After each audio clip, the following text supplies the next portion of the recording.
Yeah, that looks like another nice one. Yeah. See if he'll jump. Oh, he'll jump. There he goes. There he goes. Yeah, that's better than the last one. Yeah. Getting better as we go. Yep. We're gonna get them turned on here in a few minutes. That's boy. That two little in just a few. slick is what, 20 feet across, and Yes. you're right. Yeah, there. that's about a 20-foot strike zone there. Yeah. Well, that's not uncommon on this lake. It seems like the humps and the points and things are like that.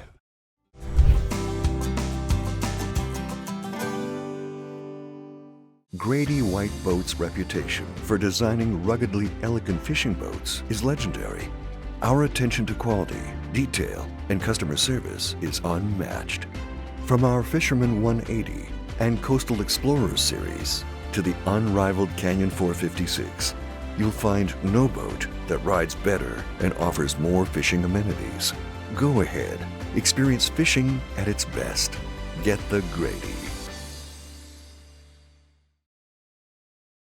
Hello and welcome to the Carolina Outdoor Journal. Well, if you like bass fishing, you're going to like today's program because we're going to be using live bait.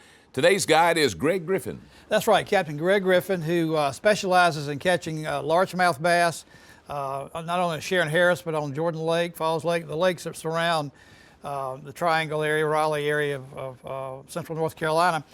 Today we're doing it a little differently. We are using live bait. In the past on Sharon Harris, we've used a number of artificial baits and with great success. We've caught some really pretty fish through the years. Sharon Harris is one of our trophy bass lakes here in North Carolina. And today we don't catch any real big fish, but we catch a really pretty class of largemouth. And Greg's gonna show us how to do it utilizing live bait, utilizing his depth finder, and the knowledge of the lake that he has put us on the fish. And we'll get good information during gear time today for that. Yeah, he'll go over the rigging today that we use. We're using two methods, a cork, float, and also the Carolina rig without a float, and caught fish both ways. And when all the fishing's done, we catch up with Donna in the kitchen with grilled quail. Grilled quail recipe. You know, most of our recipes have to do with fish or seafood, but occasionally we like to throw in a game recipe, game bird, or game animal, and today it's quail. All right, let's go fishing on the Carolina Outdoor Journal. Well, Greg, I've fished this lake for 20 years or more, mostly tournament fishing, and we've never had an opportunity to use live bait up here. So this is going to be interesting to me.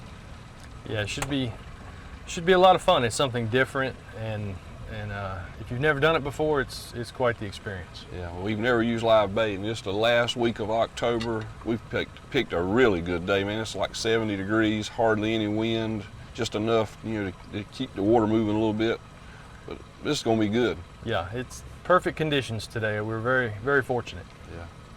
These are the bass we're going to try to catch. There's a good school of them around this high spot in the old railroad track. Yeah, they're coming up even off the backside there. There's some nice fish right there. Yeah, this time of year they'll get out here in the little deeper water and suspend, and then as that sun comes up and it gets later in the day, they'll move closer toward these high spots and they'll position up on top of them. So you can see that happening now. They're getting there. A little while ago they were all over here. Now they're here, and another hour they'll all be right here. So waiting for the dinner bell. Yeah, that's right. We have the bell, so let's go ring it. All right. So the bait we're using today is threadfin shad, and Sharon Harris has both threadfin and gizzard shad, but threadfins are by far the better of the two for bait. I hook them one of two ways, either through the back right here between the dorsal and the tail fin, right at the color change, so you go under the spine and they live a long time. Advantage is they get a lot of action on the hook. Disadvantage is they come off the hook pretty easy on a cast. So the way I prefer to hook them most of the time is through the nostril sideways like this, and what that does is it keeps their mouth open so they can still breathe and swim around and live long enough for a bass to find them. Mm-hmm. Well, let's go find them. There you go.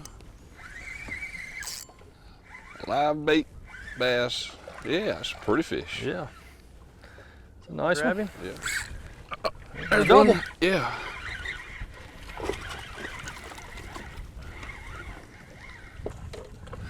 I got his sister. Yeah. Yeah, Nice fat, one. chunky fish. Here, I'll grab yours while I'm down here. Oh yeah, nice fish. The dinner bell has rang. Which one's All which? right. Exactly Twins. the same. Yeah, twins. We get him? Yeah, there you go. All right. First live bait fish at Sharon Harris. He's wanting to go back with us. So that's how you do it. That's how you do it. Well, that's pretty easy. So we're doing two different methods today. You're on the fishing the Carolina rig, just the bottom rig with a sliding sinker, and I'm fishing a slip cork rig. So yours will be right on the bottom and mine's suspended a couple feet off the bottom. And that kind of helps you cover all levels. Right. Since, as you remember on that picture, those fish were from the bottom all the way up 4 or 5 feet. So. Well, and there's structure there because I can fill it with this rig, rocks and stuff down on that old trussel. So we're covering the zones, and then I guess you'll locate early like this and find out what zone the fish are in, and then we'll oh, there he goes. All right, look at that. Old Yeah, cork there's fish. one on the cork. Yeah. You had that thread fin hooked more back in the dorsal area, I noticed. That Yes. worked better with the cork? Yeah, it makes it a little bit easier to cast because you've got the additional weight of the cork itself, so it's a Right. little easier to throw that rig Yeah. with a back hook to bait. Plus, we weren't getting enough hits on that. Right. So we're just Those two. looking right now. Mm-hmm.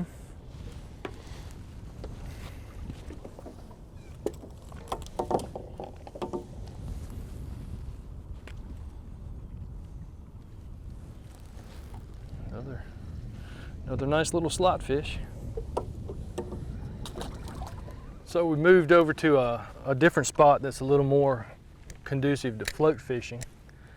It's a lot deeper water and the fish are suspended here, so this should be a better There you method. Oh, just missed one. So this water's like 55 feet deep. Yeah, about 45 to 50 feet deep, and Bump right there. these fish are suspended anywhere from 10 to 15 feet, somewhere in there. There's one, Greg. My first Sharon Harris cork fish. Yes. Hopefully not your last. No. No way. It was a little better too. He's just yeah. strong. Yeah, He's yeah. just strong. Yep.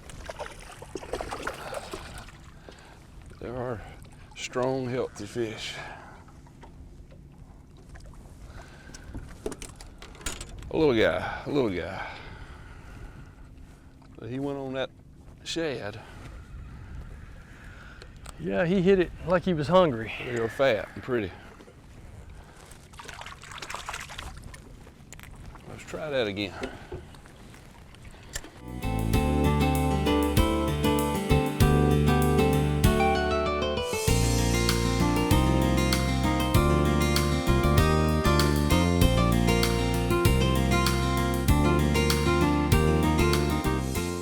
Yeah, that looks like another nice one. Yeah. See if You he'll see jump. him? Oh, he'll jump. There he Yeah, goes. there he goes. Yeah, that's better than the last one. Yeah. Getting better as we go. Yep. We're gonna get them turned on here in a few minutes. That's Boy, that Two in little just a few. slick is what, 20 feet across? And yes. they're right Yeah, there. it's about a 20-foot strike zone there. Yeah. Well, that's not uncommon on this lake. It seems like the humps and the points and things are like that. Yeah, they all come over. Once you catch one, they come over and see what's going See what's on. going on, yeah. Yeah, that one's better than the last one, Greg. Yeah, that's a good one. Yeah. And that it's just one little area right there that's holding them. And that's where the bait's at. Yeah, that's where most of the current is, and the bait stays in the current and the bass stay with the bait. Well, you know, I kind of overanalyze things, I guess, but where you can see the current, you know, there's current all over this lake, but right here you can see it. Yes. And it just gives you the confidence that to fish that and fish it hard. And there's other places out here that's like that, I'm sure. But that's how the rivers are. You can see that current in the rivers and Right.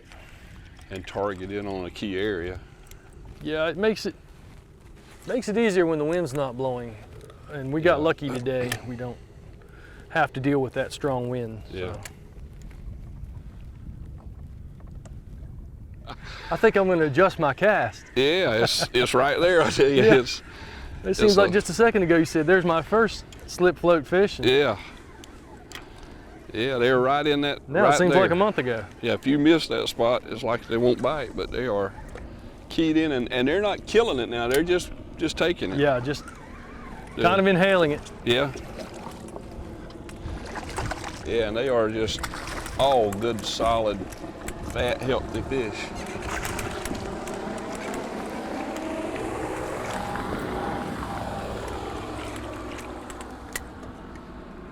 That one had to hook right where I wanted to put my thumb. I just did get that one. Boy, man, they are fat. There's got to be a million shad down there. Yeah, it's a smorgasbord down there for sure. Yeah. Well, I'm glad he decided on mine. Good job.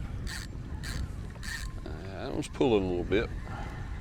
Yeah, These are really strong fish. yeah, they are. They're all these three lakes here in the Piedmont all produce very stout, thick-bodied fish. Healthy, solid. Of course, it's full of threadfin shad. Yeah, that's the key. Yeah, plenty of forage. But I believe that was That's a nice one there. That was a little better, yeah. Yeah. Yep, pretty fish.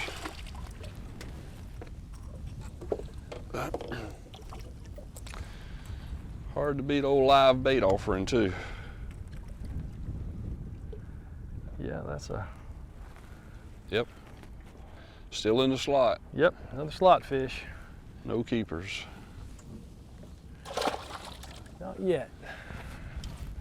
I have a good feeling about it though. I can see why. Well, now, Greg, I know you said you fish this lake probably 200 days a year, but what's your favorite time of the year? If I had to pick one month, I would probably pick June. Yeah. The post-spawn fishing is very consistent, very good. But this type of fishing we're doing today is good from May until about the end of November. Had a little bump. You can catch them the other months, but they tend to separate some, or even if they're schooled up in the winter, they don't tend to feed as much. So. Yeah. Even when we were, Carolina rig fishing with plastics, June, July, they'll get more concentrated. You can catch numbers of fish on one spot. So I probably could understand why you'd say June. Yeah, June probably number one, and September probably number two, but good all summer, really. Once they get into that summer pattern, it's excellent.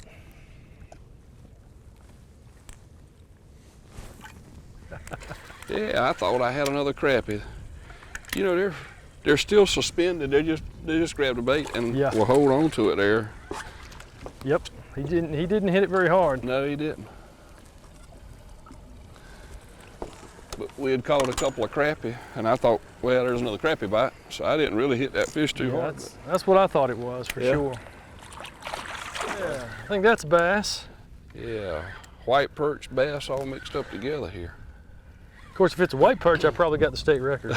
Yeah, he feels like he's got some shoulders on him. Yeah. Oh yeah, that's old largemouth. Yep. Old big mouth chub. Another one off this spot. Yep. Well, you marked a bunch of them. Yeah, that's one of those little marks turned into real life there. Real life. All right, that one's a little better. I got a hook in that one. A little bend in the rod there. Yeah, there he is. Yeah, old big mouth bass. Jump, jump, jump. Boy, they're fat fish. Boy, Watch the hook. There you go. All right. Man, that's Well, a healthy fish. I'm getting used to doing that. I could get used to doing that. Yeah, this is a very nice class. All Yeah. 2 to 4 pounds. This one's probably close to 3 pounds. Yeah, that's if you weigh him. If I weigh him, he'll probably go 5, 5.5. Well, if we don't catch another one, it'll be 5.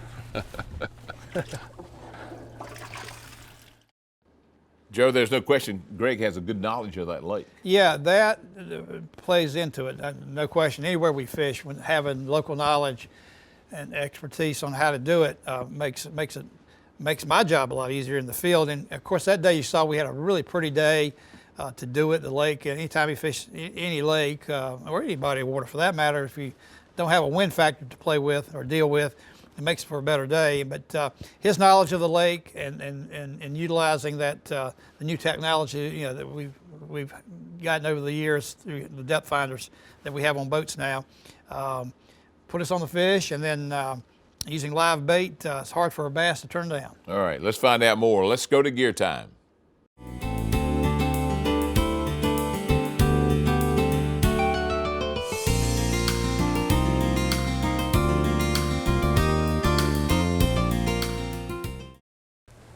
Well, Greg, I've had a really good time today. We've caught a lot of fish. I've missed a lot of fish. Just live bait fishing with the corks, especially for me, is a little different. Times I had too much slack in the line. I didn't get it right before I set the hook. So just, it really was exciting fishing. Yeah, it's different, and it takes a little bit of getting used to, but it's a lot of fun when it all comes together. Yeah, well, we threw corks today, slip corks, and Carolina rigs, and I'm accustomed to the Carolina rig. We've always used a heavier weight than what you've used today, but tell me about the rig you used today. Yeah, it's just a standard Carolina rig. The only difference is I don't use a swivel. I typically just tie a double uni knot, so I have a little leader material here. But I like to use a lightweight just to kind of keep the bait, give the bait ability to kind of move around so it doesn't die as fast. Yeah.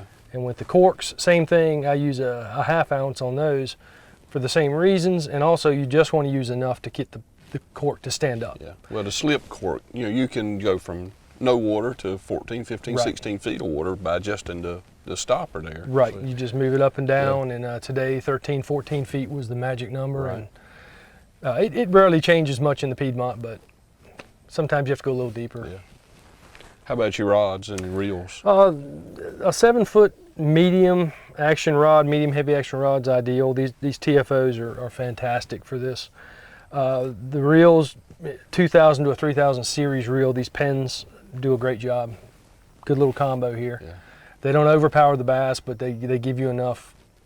If you do hook a big one, Yeah. you don't have to worry too much. I almost thought maybe I needed a little more gear ratio to catch that slack up.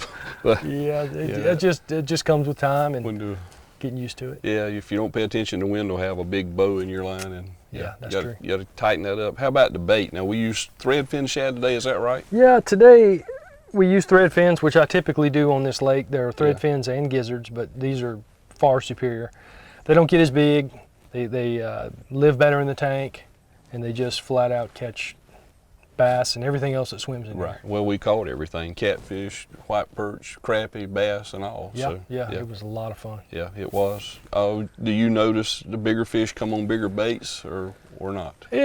I'd rather always use them if I can get them, but as long as it's a medium size and up, they'll all work. Well, I've really enjoyed it. I'd like to do it again. All right, anytime. Thank you, sir. Thanks. Greg, thanks for all that valuable information. Greg Griffin's number's there on your screen. Give him a call. He'd love to take you out fishing. Now, Donna's in the kitchen, and she's got a recipe that I know I'm going to like. It's all about grilled quail.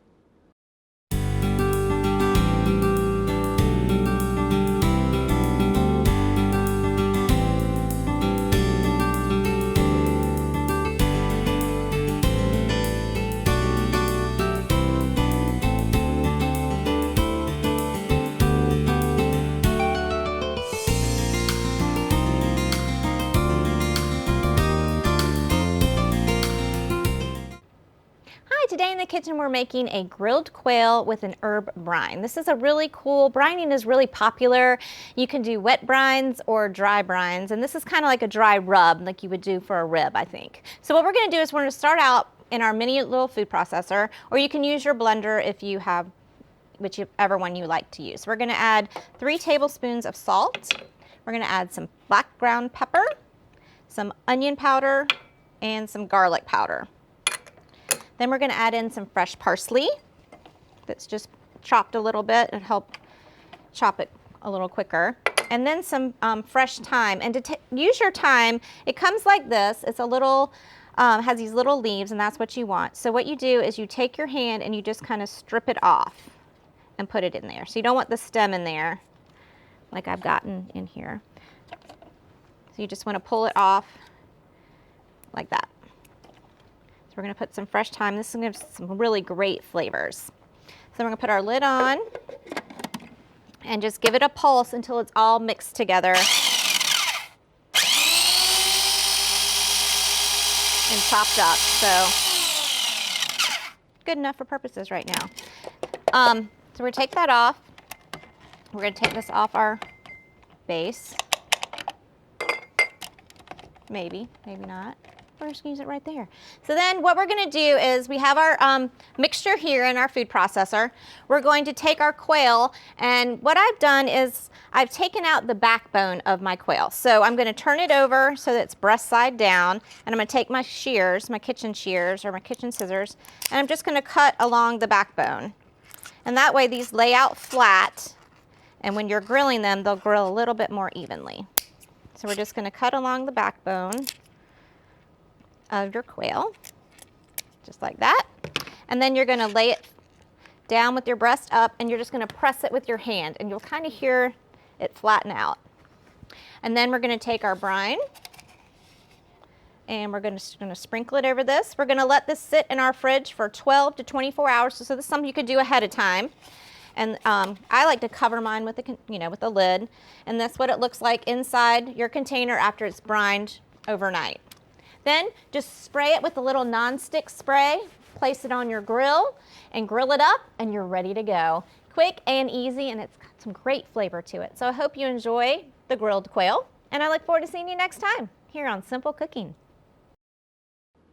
Thanks, Donna, for another great recipe. Joe, I want to go back. We need to talk about this is a great time to take the family fishing. Yeah, he does take families and young people fishing for utilizing this method because it's so visual and it's very effective. I mean, they catch a lot of fish, and I think it's a great opportunity to introduce somebody, young or old, to the sport of fishing by using live bait like this, and it's very productive.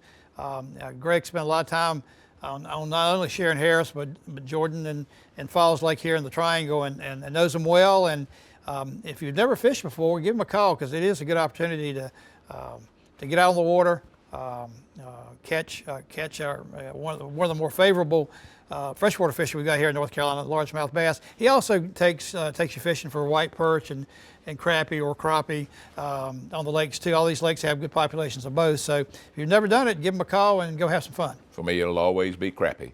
For Joe Albee, I'm John Moore. Thanks for joining us today on the Carolina Outdoor Journal. Make sure to visit our website for more information.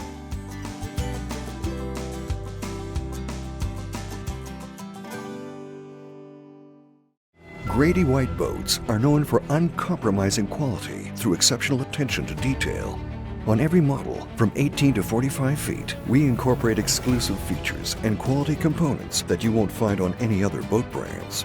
Our exclusive CV2 hull design is ranked highest in every third-party survey done in the marine industry. So every day on the water will be a great day, no matter the conditions. Ask any Grady White owner and they'll tell you, get the Grady.